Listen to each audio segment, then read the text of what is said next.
सो दोस्तों फाइनली आ गया है बोरुटो 2 ब्लू अटैक चैप्टर 3। इस चैप्टर में हमें पता चलेगा आखिर क्या है रासेंगन उचिहिको और इसके क्या क्या पावर्स हैं। चैप्टर की ओपनिंग में बोरुटो को धीरे धीरे कोड की तरफ आगे बढ़ते हुए दिखाया जाता है। तभी कोड अपनी क्लो की मदद से बोरुटो के पीछे जाकर उसके ऊपर हमला करने वाला होता है, लेकिन बोरुटो अपना हाथ आगे बढ़ा देता है और हमले से बच जाता है। तभी कोड बोरुटो का हाथ पकड़ लेता है, लेकिन अपने यंग लॉर्ड भी अपनी स्वॉर्ड निकालकर उस हमले को रोक देते हैं। तभी कोड बोरुटो से कहता है, तुम्हारा कॉन्फिडेंस तो एकदम बढ़िया था, लेकिन जब तक तुम्हारी टेक्निक मुझे छू ही नहीं सकती तो मुझ पर उसका असर क्या होगा।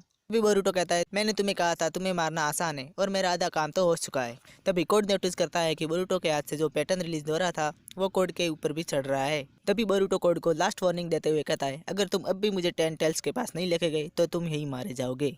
लेकिन इस चीज को कोड एक ब्लफ समझ लेता है और उसके ऊपर हमला करने जाता है, लेकिन वह उस हमले को मिस कर देता है। कोड बोरुटो पर कई हमले करता है, लेकिन हर हमला मिस हो जाता है। कोड एकदम कंफ्यूज हो जाता है और तभी बोरुटो कोड के पास जाता है और उसे रासेंगन उचिहिको से हिट कर देता है। नेक्स्ट सीन में हमें आइडा कहती है नॉर्मल रासेंगन है। डोरेमोन बताता है कि नॉर्मल रासेंगन नहीं है, ये प्लेनेट की ऊर्जा से बना हुआ है और उसका रोटेशन है। नेक्स्ट सीन वापस बोरुटो पे आ जाता है, जहाँ पर कोड उठने की ट्राई करता है लेकिन शक्कर खा के गिर जाता है। तभी बोरुटो उसके नजदीक आते हुए रासेंगन उचिहिको की एक्सप्लेनेशन देता है। वो कहता है कि ये रासेंगन इस प्लेनेट की ऊर्जा और रोटेशन से बना हुआ है। ये प्लेनेट के चाक्रा को ऑब्जर्व कर लेता है, इसे मैं उचिहिको बुलाता हूँ। तुम्हारे बॉडी के अंदर जो पावर घूम रही है वो इस प्लेनेट की रोटेशन है। जब तक ये प्लेनेट घूमते रहेगा तब तक ये ऊर्जा तुम्हारे अंदर घूमती रहेगी, और जब ये रोटेशन तुम्हारे अंदर घूमना बंद हो जाएगा तो तुम मर जाओगे। लेकिन तुम्हारे पास अब भी एक रास्ता है बचने का, अगर तुम मुझे 10 टेल्स के पास लेके जाओगे तो मैं तुम्हें बचा लूंगा। उनकी बातें चली रही होती है, बीच में कवाकी हमला कर देता है, लेकिन बोरुटो बच जाता है।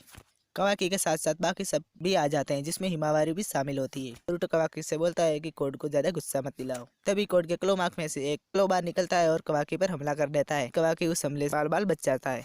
उसी टाइम कोड अपनी पावर यूज करके वहां से भाग जाता है। यहाँ पर जो कुछ भी हो रहा है वो शिकाडाई शिकामारू को बताता है। तभी शिकामारू बोलता है, तुम लोग विलेज में जितने क्लो बचे हुए तुम उन्हें भगाओ और विलेज के लोगों की मदद करो। अब सीन चेंज होता है शारदा पर।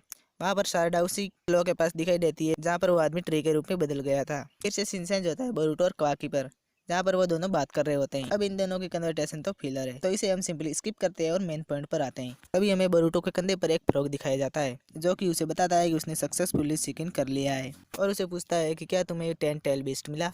तो वो कहता है कि नहीं। फिर सीन दिखाया जाता है हमें कोड का, जो कि अपने बेस पर वापस चला जाता है और वहाँ पर हमें बीस्ट दिखाई देता है, और यहाँ पर कंफर्म हो जाता है कि वो 10 टेल है, और वो फ्रॉग कंफर्मेशन देता है कि हमें 10 टेल बेस्ट मिल गया है। देन बोरुटो अपना जुत्सु एक्टिवेट करता है एंड यहाँ पर ये चैप्टर खत्म होता है। मैं आपको बता देता हूँ कि नेक्स्ट चैप्टर आपको 20 नवंबर को इसी चैनल पर देखने को मिल जाएगा। तो तब तक के लिए चैनल को सब्सक्राइब करो और इस वीडियो को एक लाइक कर दो।